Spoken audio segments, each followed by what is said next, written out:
Welcome to the premiere episode of WBBWB, the Work Bestie Bi-Weekly Breakdown. It's all things the center, broken down Bestie-Style. That's right. We are your hostesses with the mostesses. I'm Maya. I'm Liz. And here today, we decided that our first episode is going to be about none other than Disney on the stage. I am so excited for this, honestly, because I'm a huge Disney fan, and I know that you are a huge Disney fan.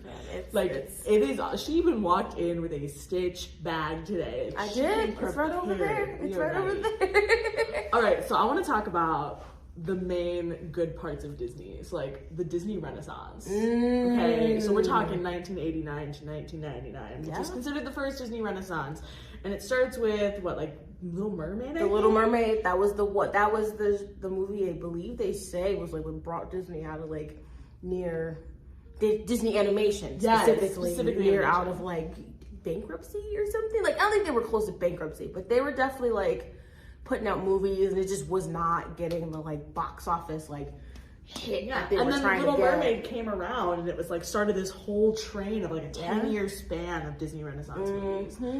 And I think it ended with like the Pocahontas, Mulan, like that was kind of the era it ended in. And I love that era. It has some of my favorite movies. For sure. I think that one of the main ones that we should talk about today, seeing that it is part of our episode later, is The Lion King. The Lion King came out in, I want to say June of 1994. That's what I believe it is. Yeah, I was a mere 6 months old. I was a baby. I was a twinkle in the eye of my parents. Sorry, not to age myself like that. But I grew up around those movies. Yeah. Like, I was on the late end of the Renaissance. I was born in 97, but like, I still watched all those movies because my parents were huge Disney fans too. Yeah. So like, I loved watching The Lion King. It was actually one of the first Disney movies I ever watched. So for me, it holds a really special place in my heart. Yeah, I still am a Disney kid through and through.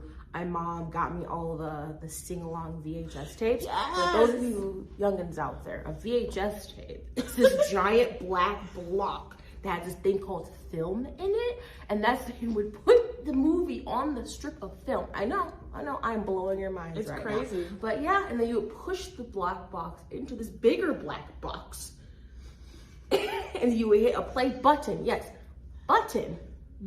And then the movie would play on your TV screen. And for all of those who know what VHS is, please feel free to just ignore all of that conversation. I hope I didn't make you all feel too old out there. I made myself feel old, so don't feel bad. Don't feel bad. I used to watch VHSs all the time, specifically Disney ones, because like I said, my parents were huge Disney fans and still are to this day. But I love The Lion King. I think it's one of the better of that era. Oh, 1,000%. Just because of the fact that it's animals, right? But there's such a dark twist, and there are so many adult themes that go on for like a kids movie that's really fun and really like interesting to watch.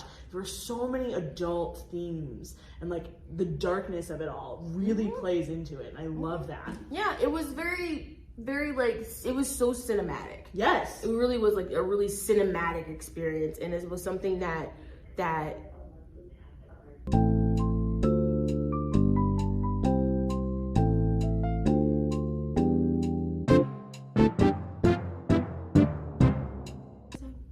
I just think there's some like really dark themes that happen, and like so many adult things in The Lion King. Yes, and the way that it was so cinematic. Yes. And how, because of how they were able to balance the really light and fun and kid-friendly elements with telling a darker story. It spanned ages, it spanned generations. It's a timeless movie. It really is a timeless movie. And it's still talked about today. I mean, heck, we're doing The Lion King for our kids camp program, which I think is so fun. But I also think that the way that they transitioned from movie to stage is really cool as well. Yes, that is definitely one of the tenets of like Disney's production value is its ability to take its on-screen work and make it so well received on the stage as well. Yeah, because it was, I think from what I remember, the movie came out in 94. And I think by 97, it had the on-Broadway. It was on stage? Yeah, it was on the stage. So they managed to do that in under 3 years. And that's something that putting up a full-scale Broadway production in 3 years is a feat, even for a big company like Disney. And the way that they were really committed to making the stage experience as cinematic as the on-screen experience is probably, in my opinion, what makes The Lion King so beautiful to watch and so popular amongst people, and also why it's still running to this day. Yeah, the fact that it started in 97 and has gone through, that's almost 30 years. Almost 30 years? I would know because I was born in 97. But there's almost 30 years of a constant run. Like, it is everywhere. It is constantly around. And I mean, they made several other movies. I know there was like Lion King 2, Lion King 1.5. Like, 1.5 was so fun. But the fact that it was such a timeless movie and has now become such a stage classic. I think Disney on Stage, honestly, the whole segment of that has become such a classic thing. A lot of people have done Disney on Stage. Just in general. That's true. Of course, we've seen it. We've got, recently they did Frozen, Frozen on Stage, which is another one of those shows that has done a really good job of being as cinematic or as magical as it was on the screen. And that's just a really special, unique talent to have, to be able to take, you know, the magical whimsy of a screen, of an animation even, and translate it to, you know, with real life actors, real life practical effects, real life set pieces and costuming. And it's really fascinating how that came together for like these two shows that came out in very different Disney eras. Very different Disney And they eras. still managed to find a way to like keep that same level of quality throughout. Yeah, because I think, and I'm super excited to see it come to our stage, especially for the kids. Oh, yes. Because it is such a timeless piece, and it is dealing with those really adult themes in such an easy, kid-friendly way. I love that we're going to be able to play with those effects ourselves. Because like you said, it's got that quality, it's got that practicality involved with it, especially with Lion King. The costume design itself, for those of you who may have never seen Lion King on stage, they're like these huge, elaborate costume pieces and masks and things that they hold and puppetry. Use. Yes, it's huge. So to be able to bring that experience to these kids who are going to be coming to our camp, I think is huge for the center.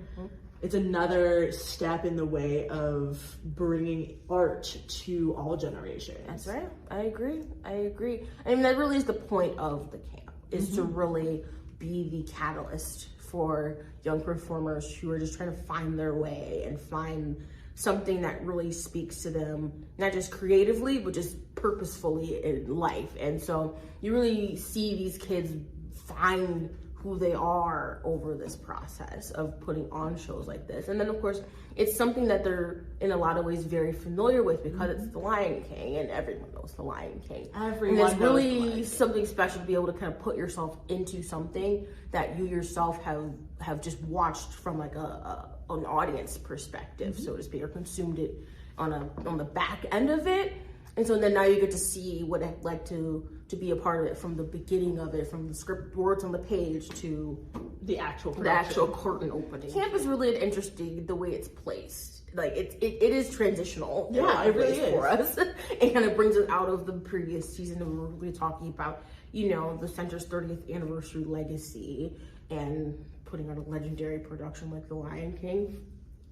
It's kind of fitting. Yeah. Like you said, it's also about to celebrate 30 years as a Broadway production next year, and then us going into a new season. It's a really great way to transition between and really keep our space alive with art and with creativity and with the buzz of just being excited to be in a space like ours. And with almost like since we're transitioning a new generation into this art form, we're transitioning from old season to new season, but So it's very cool how the summer camp becomes really that pivot moment. And I think it works really well, especially with the 2 seasons that we just finished celebrating, and then the one that we're bringing in, with having it been the 30th anniversary of the center, and kind of capping off with this legacy performance of The Lion King, but also transitioning with that being the start of our season of joy, and that being the pivotal moment. Because, I mean, watching The Lion King, I find a ton of joy in. And I know you find a ton of joy in. Of course, and I think that these kids will have a ton of fun, and that will only push us toward the season of joy. So it was a really smart and insightful choice that Lauren Wells, Manor Arts Education Director, made in picking The Lion King. And you'll meet her a little bit later. So, is, I guess, to kind of wrap up the segment, before we have you meet Lauren, I just want to ask you, Liz, is there any Disney movie that you would like to see transitioned to a theatrical stage? Well, one of them that I would love to see actually just recently got a transition to the stage, which I am so excited for. I am a huge Hercules fan. Yes. And it is one of my favorite movies. It is one that I continuously go back to, like Lion King. It is, I remember being like 7 years old, sitting in front of the TV, begging to be one of the muses. I loved them, the way they interacted with each other, their vocal qualities, the way the harmonies mixed, and how they all brought truly the narrative to the story. I loved that. And so when I found out that it was getting a stage production, I was so excited. I almost jumped out of my skin. Because that was the one that I wanted to see. Absolutely. Like I said, I wanted to be that one of those muses. I wanted to get that opportunity, but it had never been to the stage before. So this is a whole new experience. I believe it's in the West End. I believe it is. They put it up on the West End not too long ago, so that's really cool. Yeah, and it got rave reviews from what I know. So, I saw the pro shot of, they did a music video of Zero to Hero with the original Broadway cast of the the West End cast, I should say, and the way that they rearranged the music from the movie to this like big, bold, beautiful theatrical version. It was so I was just spellbound by how the songs transition from the film to the stage. And I think that movie in general, and now the stage production as well, like musically it's fantastic. The storyline is really great. Like it has all these really great qualities that transition to the stage really well. And so seeing it become a stage production has been really cool. So now I have to ask you this exact same question. What is a Disney movie that you would love to see transition to the stage? Let me think. I've been thinking about this for a little while. Oh, okay. Let's hear it. And I personally, I want to go back to like the classic. How classic are we going? I'm like going back Renaissance? to before Renaissance. Oh, okay. Look at our Disney expert over because here. I mean, a lot of the shows that are in the Renaissance era have already been brought to the stage. Absolutely. Like The Little Mermaid, Aladdin. We had a version of Hunchback Notre Dame was also brought to the stage, and those are like some of the best picks that Disney could have can't forget Beauty and the Beast. Beauty and the Beast, absolutely. I need to see that. I really need to see. It's such a good show. For those who don't know, I highly recommend it. Highly recommend it. But so if we were to go like classic, I say we kind of finished out the trifecta of princesses, so to speak. Okay, let's hear it. And I think that I think Sleeping Beauty could be a really interesting show brought from film to stage, especially if we're talking about how there's a lot of darker elements that could be really explored. And I think the stage could be a really cool place to really play with those without having to and expand on that story in a way that would honor how it was originally told. That's really interesting that you bring that up, actually, because there have been several productions that I know of that are not the same, but very similar to the story of Sleeping Beauty. Yeah. Obviously, there's changes and things that can be made for the Disney one, but there have been a lot of stories like, Princess and the Pea and things like that kind of focus on that princess and the sleeping aspect. So how do you think they could do it a little different? I think that it could be, I definitely want to see Aurora as the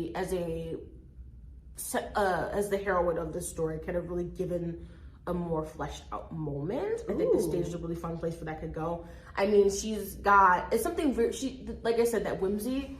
I think having her be just fleshed out a little more will add to the whimsy of the story, will add to the stakes of the story too. And then just, I mean, I also kind of want to see, just for selfish reasons, the practical effects that we could bring to like Maleficent's magic and just the fairy world in general, and how we create that, the very famous battle scene at the end. How does that flesh out? What that looks like for between like Prince Philip and Maleficent on the stage. Yeah. I think technology has definitely improved a lot since that film dropped. So I think that we've got the means. Disney's got the money to see what it could do. And let's just say that if they do come out with that and we can bring it to the center, I think that would be fun. I think our stage is really nice. We have a beautiful stage. We really do. And the fact that we get to share it with large these scale kids, productions. like the fact that we get to share it with these kids, truly is the coolest thing to me. Absolutely. I can't wait for the kids to really experience this. And speaking of that, we're here with our special guests, the two of our lovely people from the Performing Arts Summer Camp coming up this June. Say hello to Lauren Wells Band and Kevin Cobb. Hey! We're so excited to have you guys here. We're excited to be here. Well, of all the opportunities I've had in my life, this is by far the most recent. So. Let's go! Okay, so the goal is to kind of talk about camp and kind of what they should expect, kind of what your thoughts are about the show, which we've announced as Lion King. We're super excited for that. So, Lauren, if you'd like to start, Kevin, you can hop in when you want to. But just kind of give us an overview, like what made you choose the show, like what's the info? Well, our summer camp focuses on obviously the performing arts, so the kids get to learn the arts of singing, singing together, working together, being an ensemble. This year we're going to give a lot more focus on dance, which is something I'm very excited about. We have our alumni association dedicating some of their time.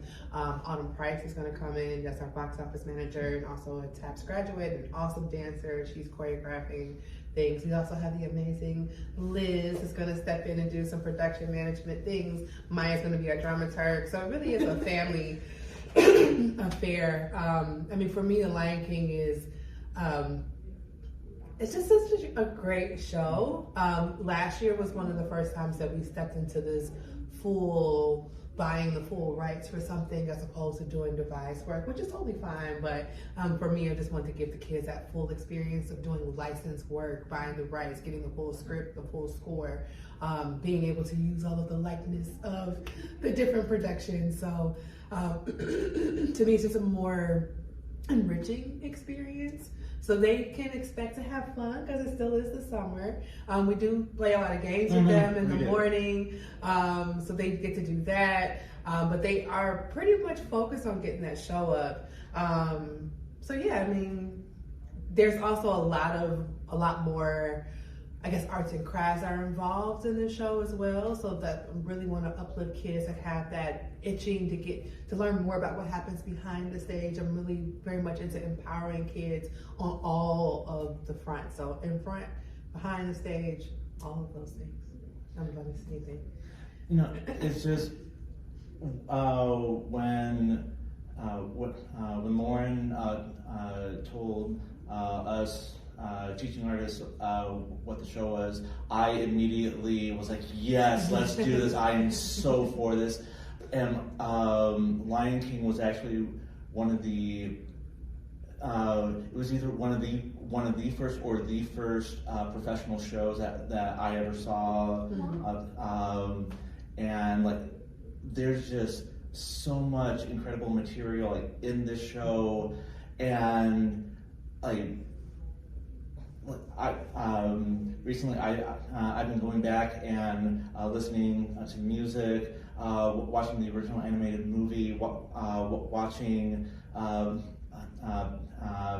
various completely and totally legally filmed performances from the stage show on YouTube, and it's like there's just so much incredible material, and there's a reason why this why the show has continued to run since it premiered on Broadway, and like I'm just so excited to come back and dive into this. Yeah. I think that's another thing too that we thought about. One, Scott suggested it, so shout out to Scott. We love you, Scott. But I do think that there's something, I wanted a big name this time, something that had a little bit more commercial appeal, selfishly from a business aspect. However, I think that this crosses off all of the things because it's such a special story in general. We wanted a lot of people know it crosses so many generations. So we want to grow the camp, so having that big name, but then also having a show that's so beautifully written. So if you haven't seen the Broadway musical, you need to see it. Yeah, the one thing that I remember, like specifically in relation to the musical, is there was this video that came out of the Lion King cast on the plane, and they were singing in the beginning opening sequence as the people we're getting in the plane. Like, it's so cool. That's like one of the coolest things I've ever seen attached to that. Can you talk a little bit about like costuming too? Yeah, so we have a full disclosure, I was part of the production team. This was in 2021, I think, at Home with Floss Moore when they did the junior version of the show. So I kind of had a inkling of where to get a full rental. So Coal City Costumes. Coal City is this amazing high school that has this very robust theater program, and they're so robust that they can actually rent out their backdrops and rent out their costumes, and they do such beautiful work. My first time even renting something from them, and I'm gonna date myself, was like in 2009. And they actually don't have that plant available. I did Little Shop of Horrors at Thornwood, but you would never know, Coal City is a little small factory farm town, but to have this very robust cultural landscape, I think is really cool. So to be able to borrow from them. Also, Arlene Dorsey, who was our music director. This year we will have Sean Wallace. I'm excited to welcome him to the fold. He's an awesome musician. But Arlene has been with the camp for so long, but she's unable to work this summer, but she did give us some more masks, and she's going to support that way. And then anything else we need, the kids are going to make it. So, ooh, that's exciting. Yeah. So who's going to be making some of the costume elements for this camp? That sounds fun. Can you talk more about what else in the day-to-day the campers can expect to participate in for this summer? You want to take that one? Sure. Because Kevin always beats me, no matter how early I get to work. Kevin always beats me. Hey, I try to live by the rule: early is on time is late. Why are you? Don't bother showing up. Yeah, exactly. So usually a normal day of camp would they check in with me. I'm at the front table saying hello, good morning, everyone, getting everyone signed in. Then we all meet in the green room. There's usually some sort of like warm-up activity to get everyone focused in and warmed up. And then And awake. Yes, and awake. Sometimes they're sleepy. Well, for this show, they definitely need to be up and alert. So once we get all warmed up, depending on where we are in the schedule, we'll be either learning songs, learning the scenes, and then we'll also start to put different scenes up on their feet and start figuring out blocking. And sometimes, like with last year, we'll divide and conquer the scenes, and we'll split the campers up into different individual groups, and they'll go off with one of the teaching artists like myself, and will help direct them through one of the small group scenes. Yeah, and then they just to kind of piggyback. So we do take a lunch. We let them So they do take a lunch.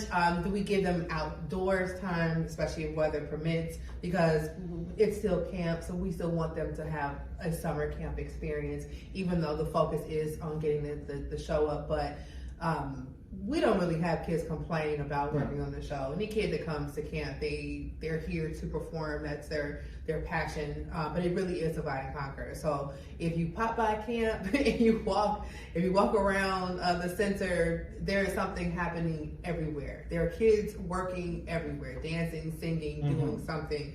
Sometimes they're all together, obviously, if there's a company song, but for the most part, it is divide and conquer, and then we put all the elements together. And Tech Week is definitely fun for them and eye-opening and all of the things. So that's awesome. Yeah, amazing. We touched a little bit on it, but like you guys do the divide and conquer situation. How do you talk to the kids through those kind of group scenes? So like, are there any scenes where you full company stuff? Yeah, I mean, obviously, Circle of Life. That's going to be a major definitely the opening for sure. I mean, just kind of going back to when we did Into the Woods. We have our church representation today. So, of course, the one thing for me in picking shows, I'm always trying to pick shows that we can build out the ensemble. Sometimes the shows are not necessarily written to accommodate 50 kids.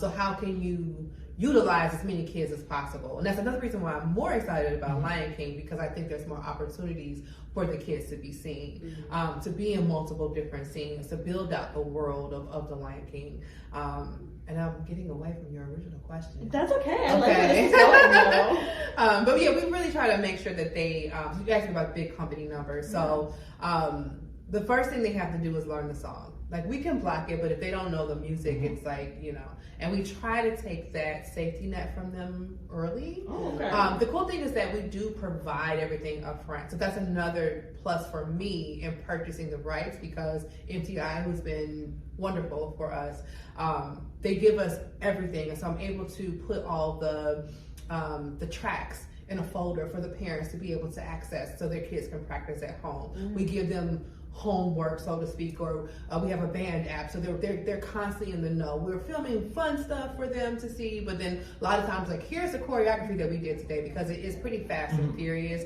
and we do want them to go home and practice. And if they forget, it is what it is. They're, that's a human thing, but they're also children and they're there to learn, so they've got to be able to have access to that. So, but it's all fun homework, though. Oh, it is good homework. We love good And homework. if your homework is dancing, singing, and acting, yes, I have that homework. Okay. And so, speaking of building out the ensemble for the show, like, what is the casting process for The Lion King? So we have an audition. So the first audition is kind of to see who we have, what are the roles that the kids are interested in. So once registration closes, I send out a whole packet, the packet for the whole summer, so they know what's happening day to day. They also will get the audition information, so they'll get sides. And sides, if you don't know what those are just little pieces of the script. So if a kid wants to read for Scar, they can pick a Scar side to practice and read at home. And so we kind of do, like, I like to call it a pre-screen. It is an audition. We want to take them through that process, because that's also about the learning. But it is a pre-screen for us. And we have people that read with each other. We have friends that come and they read a scene together, and then they switch roles or whatever. And we want to see what they're interested in first. So that's a fairly quick process. Last year, I think we just took them in groups. Kevin was a great reader. I had fun reading with the kids. He's a great reader. And he makes them feel so comfortable too. Because I hate a stuffy audition. Even when I am auditioning adults, I do not like the room to feel like I'm sitting up on high. I can't stand that, because as an actor, those are not the rooms that I feel comfortable in. So I try to create the same thing. And it's very important for kids to know that we're just having fun.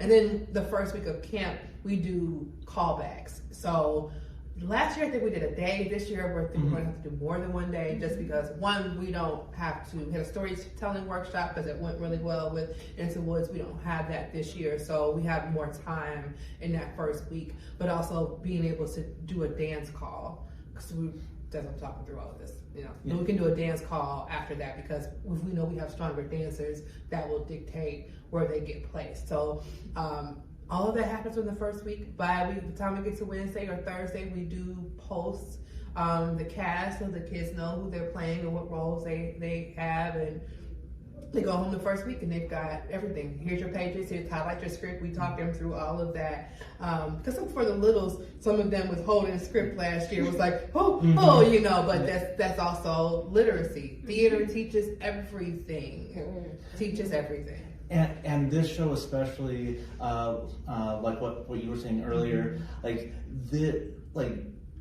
this show, is so ensemble heavy. So even if a kid isn't playing Simba, Mufasa, Scar, Nala, you're gonna be on stage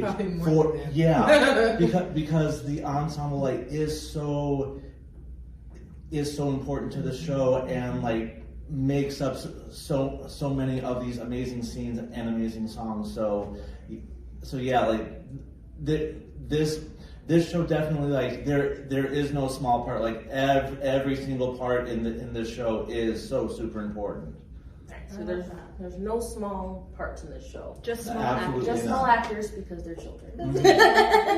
Now we might have to push them downstage a little bit more. There you go. Right, Yeah. we can make sure your mama can get a picture. Yeah. Absolutely. So- Now, as someone who's stepping into this process for the first time with you guys, can you walk me through the process? How long is the process? How quick do things move? And especially maybe for someone who's listening or watching that doesn't know the experience, how quick is this going at the pace for these kids? Well, you can answer that, Kevin, because Kevin's actually been doing the camp longer than me. Because I was just hired last year, so my first camp was last year. So I have, my mindset of how I see things going, but I don't know, how much I changed. I know I added time, because to me, having 2.5 weeks it's not enough time to put up a full musical. So I extended the camp, and then I extended it again this year, and I'll probably extend it again next year. Pre-thought. Honestly, at the start of camp, of course it's going to feel very daunting, very overwhelming. But then once we really start diving into the work, and we start figuring out all the different little pieces, then it starts to get more exciting, and now I want to do this. Oh, now I want to do this. So even though a lot of work goes into it, and it's a lot of work in a really short amount of time, we're all just really excited to get to work on the show together, and it really doesn't feel as scary or as challenging once we all start putting the pieces together and start seeing the fully realized show, because Lauren, I don't know about you, but last summer there were a couple times for me where I was like, how are we going to figure out this massive Into the Woods Stephen Sondheim show, which is definitely not easy. But then once we started getting everything up on its feet and putting all these scenes together and seeing how each thing connects, it was oh my gosh, we have a show. This is going to be incredible. This is going to be amazing.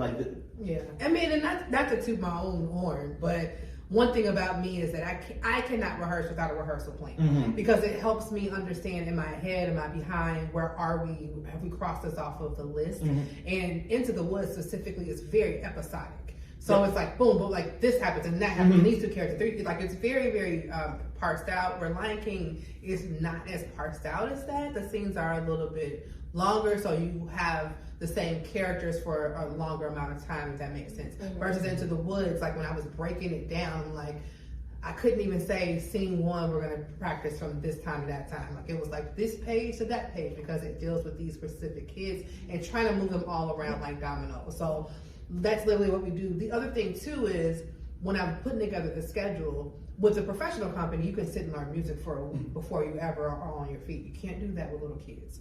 They've got to be able to have a nice balance of both. We can't sit them in the first week and have them learn all the music. That's just not going to work for them. They've got to be able to have a nice mix between the two. Will they be doing more singing on the front end? Of course, they're singing in Swahili and all these different things, and we would like them to have some harmonies this year. I think we had maybe 2 or 3. Sometimes the stronger singers, but as an ensemble, there's so much more harmonies that they have to get into. So it is. I know it might have felt somewhat chaotic to you all, but for me, I was like, "Oh, my plan is working," because of the divide and conquer and us. And then it gave us an opportunity for me to be like, "Here's how I split up the scenes and how I split the scripts. What scene do you want to take?" And so, for instance, Kevin was really great with working with our princess last year. I love that. And giving them the point of reference and the movement, and it was such a beautifully blocked scene. But they had the consistency of being able to tap into one teaching artist. I think we, as a staff, do a beautiful job of synergy. There is not, even though I'm director of arts and education, I'm the boss, but I'm very collaborative. So it literally is all of our show all together. It is my job to make sure that everything goes the way that it needs to, but it was nice for me last year to kind of step back and not be the lead creative. Like we just really pulled things together. I think I choreographed Into the Woods, a little opening number with everybody. But I can't even remember. I don't even think I blocked a scene. I don't think I blocked a scene. I think you guys blocked everything, and we just helped to pull it all together, and it was just great. It was really one of those things where like we all just had like a shared vision, collected mind, and like we could just like all feel like, oh, like you're doing that. I'm gonna take my scenes and do it this way, and it's like, oh, I'm gonna take that. Now I'm gonna take my scene. No ego. There were a couple scenes where I was like, that's how I envisioned that scene. Like, I was like, we're on the same wavelength here. We're on the same. So I'm so excited to dive into that again this year and have it happen again. That's awesome. It's wonderful. So speaking of this year, so let us know, when is camp? How long do parents have to register their kids? What age range of kids you're looking for, etc. Ages are 8 through 15. And camp auditions, pre-screens, or whatever you want to call it, is June 9th, that Friday. We start camp the following Monday. It's Monday through Thursday. Just June 6th is the Friday evening before camp starts on June 9th. We go all the way to July 9th. And if my dates are wrong, my apologies, but it's that week for sure. July 9th is the show. That I know for sure. Yes. July 9th, and then put a voiceover for me saying it correctly. But July 9th is the show. We have a 10:30 a.m. invited dress rehearsal, a final dress, and people are very welcome to come to that show. And then their show is in the evening on July 9th. I know the scholarship closes on the 8th. I think registration closes on the 15th. If I had a calendar, I would know for sure. For sure. But yes, this month, so you don't have much time to get your kids registered and signed up for camp. So please do. It's a beautiful experience. As someone that's also been on the teaching artist end of things, it's wonderful to see the kids get so excited about putting a show on its feet and being able to flex their budding creative muscles. And I love that. It's wonderful. So you're gonna have fun. I'm so excited. I'm gonna have fun. We're also We're all excited. gonna have fun. And for those who are watching and listening, I mean, this is clearly a one-night performance, other than with the invited dress. So make sure you either get your tickets or email to ask about the invited dress. Well, thank you so much, Lauren. Thank you so much, Kevin. Thank you so Hakuna much. Matata, everybody. Hakuna Matata, everyone. Thank you so much for joining us for the premiere episode of WBBWB, the Work Bestie Bi-Weekly Breakdown. All things the center, broken down bestie style. And before we go, we want to leave you with 3 things to consider about the center. The first is that we are closing out our 30th season, which is a celebratory for our anniversary of 30 years at the center. And we are moving into our 31st season. And it's going to be a super joyful, full impact style. We have a ton of really great shows coming up. If you're interested, our box office is always open for phone calls. You can check our website, but also check us out on social media. We have some really, really great social media people. I'm looking at It's Maya. me. I'm the social media people. But she keeps us stacked. So it's the center at GovState on Facebook, on Instagram, and on YouTube as well. She's got it. She's got it. One other thing to consider that we are talking about is we're currently, as the center, working with the IFF, the Illinois Facilitators Fund, to kind of coalesce and connect with the Illinois Will County Enterprise Zone. So we've been having a couple meetings with them, talking about possibly trying to find a way to expand us into a general hub for cultural arts here in the Southland. Wow. Yeah.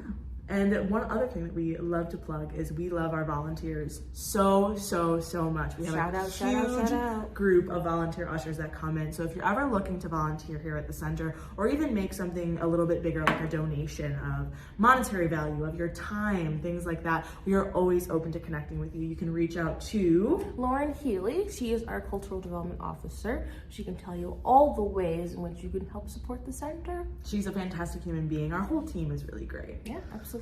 So thank you guys so much. Thank you, thank you, thank you. And we will be seeing you all, not next week, But the week after. because it's bi-weekly. Make sure you like, comment, subscribe, and we'll catch you later. Bye.